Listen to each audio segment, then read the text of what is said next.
వి gold trusted gold buyers తాకట్టులో ఉన్న మీ బంగారాన్ని విడిపించి ఈ రోజు ఉన్న మార్కెట్ ధరకే కొనబడును. ఇప్పుడే కాల్ చేయండి. ఆర్కే రోజా నిన్న ఒక ప్రెస్ మీట్ పెట్టింది. రాజకీయంగా రెండు పార్టీల్లో ఉన్నప్పటికీ 80 సంవత్సరాల అనుభవం ఉంది. 2 సార్లు శాసనసభ్యురాలుగా గెలిచింది, 3 సార్లు ఓడిపోయింది.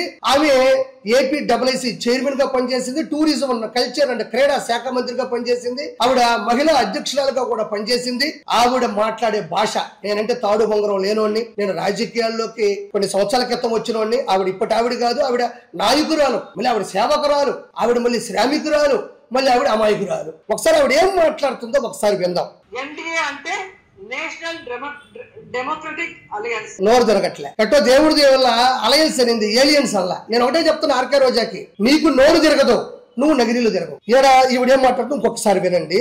ఆ రోజు ఎన్టీఆర్ తీసుకొచ్చిన మంచి మంచి సంక్షేమ పథకాల్ని, మంచి మంచి చారిత్రాత్మకమైన నిర్ణయాల్ని ఎలా తొంగలో దొక్కాడో మీ అందరూ గమనించారు. ఆ తర్వాత రాజశేఖర రెడ్డి గారు తీసుకొచ్చిన సంక్షేమ పథకాలు, చారిత్రాత్మకమైన అనేక నిర్ణయాల్ని ఎలా తుంగలో దొక్కాడో మీరు చూశారు. ఈ రోజు మళ్ళీ ఒక్క అవకాశం ఇవ్వమని ఏడ్చి అధికారంలోకి వచ్చిన తర్వాత ఏ విధంగా జగన్మోహన్ రెడ్డి గారు తీసుకొచ్చిన సంక్షేమాన్ని, అభివృద్ధిని ఎలా తుంగలో తొక్కుతూ ఈ రాష్ట్ర ప్రజలకి నరకాన్ని చూపిస్తున్నారు. ఇక్కడ గమనించినట్లయితే ఆర్కే రోజు ఏం చెప్పిందో నేను ప్రత్యేకంగా మీకు చెప్పక్కర్లేదు.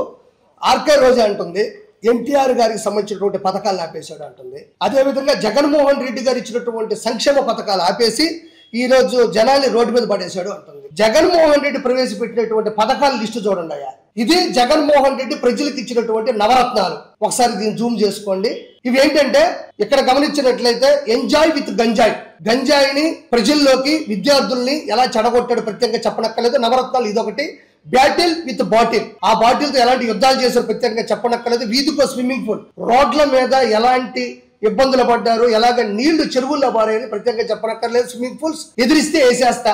తోటా చంద్రయ్య, నన్నో సుబ్బయ్య, డాక్టర్ సుధాకర్, డ్రైవర్ సుబ్రహ్మణ్యం, అమర్నాథ్ గౌడ్ లాంటి ఎంతో మంది అమాయకులు ఎదిరించినా ప్రశ్నించినా ఎలా వేసేసాడని నేను ప్రత్యేకంగా చెప్పనక్కర్లేదు. ఇక్కడ చూడండి, ప్రకృతి ప్రకృతి, ఋషికొండ కావచ్చు, మిగతా అన్ని కొండలు కావచ్చు, చెట్లుని ఎలా నాశనం చేసి నరికేశాడని ప్రత్యేకంగా చెప్పనక్కర్లేదు. ఇక్కడ చూడండి, నా భూతే నా భవిష్యత్తు, శ్రీరెడ్డి, పంచప్రభాకర్, కొడాలి నాని, పేరు నాని, అంబటి రాంబాబు, ఆర్కే రోజా, శ్రీరెడ్డి, పోసాని కృష్ణమురళి, బోరుగడ్డ అనిల్, ఇలాంటి వాళ్ళు బూతులు మాట్లాడితే వాళ్ళకి ఎలాంటి భవిష్యత్తు ఇచ్చాడు అనేది ఇదొకటి.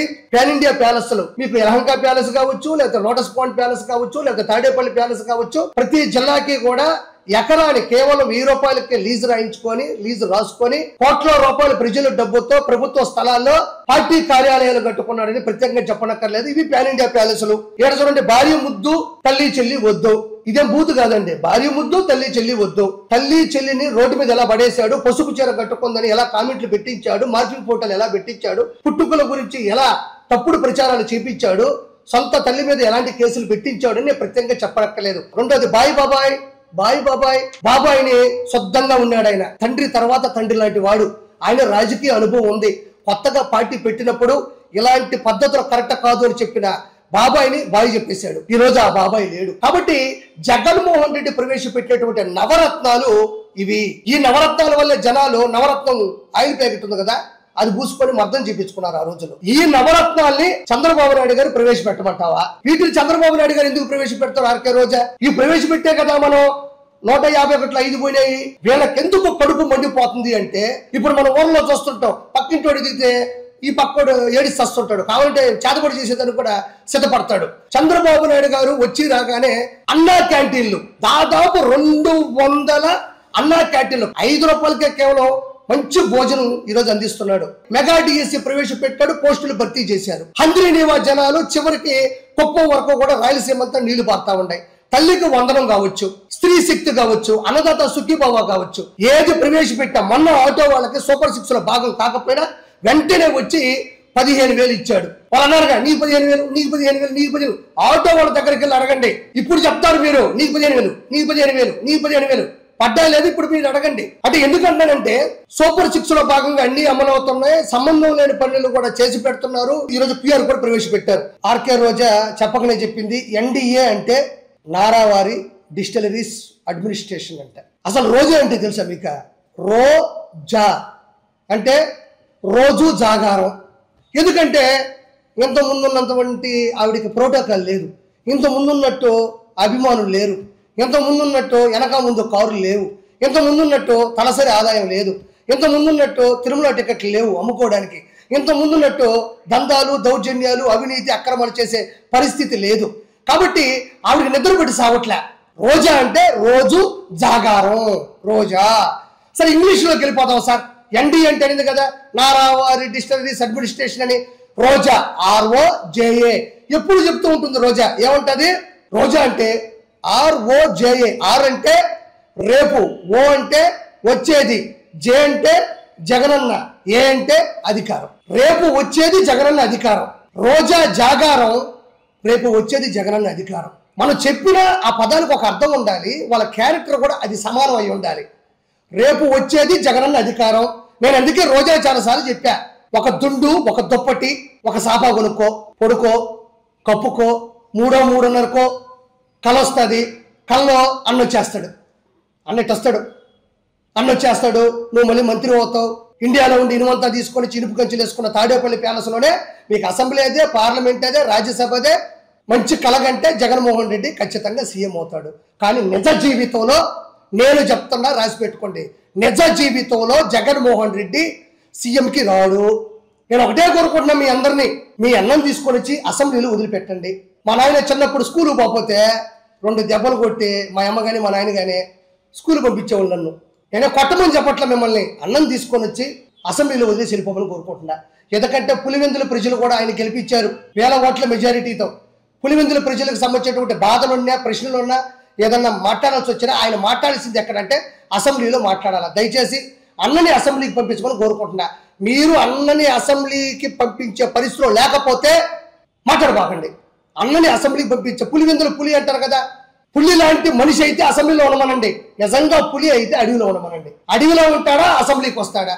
ఇవి రెండే నాకు సమాధానం కావాలి. గత కొద్ది రోజులుగా కల్తీ మద్యం తయారు చేసే ఒక కర్మాగారం దొరికింది. ఇమ్మీడియట్లీ దాన్ని పట్టించింది చంద్రబాబు నాయుడు గారే, వాళ్ళని అరెస్ట్ చేపించింది చంద్రబాబు నాయుడు గారే. వెంటనే సిట్ బృందాన్ని, స్పెషల్ ఇన్వెస్టిగేషన్ టీమ్ ని అందులోకి ప్రవేశపెట్టి నిజాలు ఎంత ఉన్నాయి, ఏంటి, దీని వెనక ఎంతమంది కుట్రదారులు ఉన్నారు, ఎలాంటి పరిస్థితులు ఉన్నాయని కూడా ఆదేశాలు జారీ చేసింది కూడా చంద్రబాబు నాయుడు గారే. ఇవన్నీ ఒక ఎత్తు అయితే, వెంటనే చంద్రబాబు నాయుడు గారు ఒక యాప్ ను కూడా ప్రవేశపెట్టడం జరిగింది.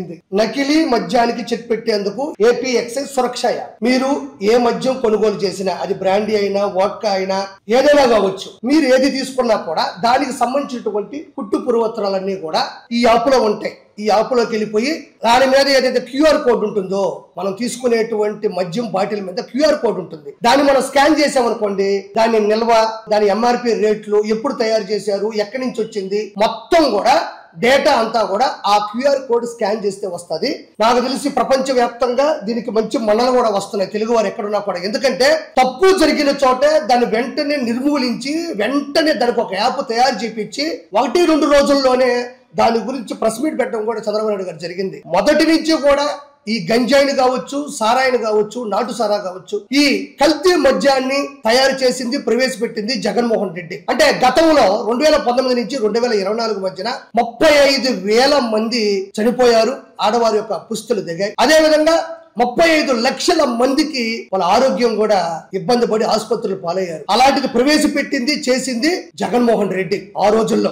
ఈ రోజు చంద్రబాబు నాయుడు గారు తప్పు జరిగితే ఇమ్మీడియట్లీ దాని మీద నిఘా పెట్టి, వాళ్ళని ఆపేసి, వాళ్ళని వెంటనే అరెస్ట్ చేపించి, సిట్టు బృందాన్ని దింపి, దాని తర్వాత ఒక యాప్ ఇచ్చాడు అంటే చిన్న చితక విషయం కాదు. నేను ఇక్కడ ఒక ప్రాముఖ్యంగా ఒక మాట చెప్పాలి. 2019 నుంచి 2024 మధ్యన జగన్మోహన్ రెడ్డి సీఎం గా ఉన్నప్పుడు అప్పట్లో మార్పింగ్ ఫోటోలు పెట్టే వాళ్ళని నిర్మూలించలేదు, అప్పట్లో బూతులు మాట్లాడే వాళ్ళని నిర్మూలించలేదు. పంచ ప్రభాకర్, పోసాని కృష్ణమురళి, కొడాలి నాని, పేర్ని నాని, అంబటి రాంబాబు, శ్రీరెడ్డి, బోరుగడ్డ అనిల్, ఇలాంటి వాళ్ళు విచ్చలవిడిగా ప్రతిరోజు ఆడవాళ్ళని కించపరిచే విధంగా అనుచిత వ్యాఖ్యలు డైరెక్ట్ గా చేస్తే వాళ్ళకి పదవులు ఇచ్చాడు. గవర్నమెంట్ మాధవ్ ఉన్నాడు, మీకు తెలియదు ఏం కాదు, ఒక ఫోన్ వీడియో కాల్లో డైరెక్ట్ గా దొరికిపోతే ఆ వ్యక్తి గురించి మాట్లాడింది కాదు, మళ్ళీ అతనికి ఈ రోజు రాష్ట్ర అధికార ప్రతినిధి ఇవ్వడం జరిగింది. అసెంబ్లీ సాక్షిగా ఆడపడుచు నారా భువనేశ్వర్ గారిని ఎలాంటి మాటలు మాట్లాడారనేది నేను ప్రత్యేకంగా చెప్పనక్కర్లే.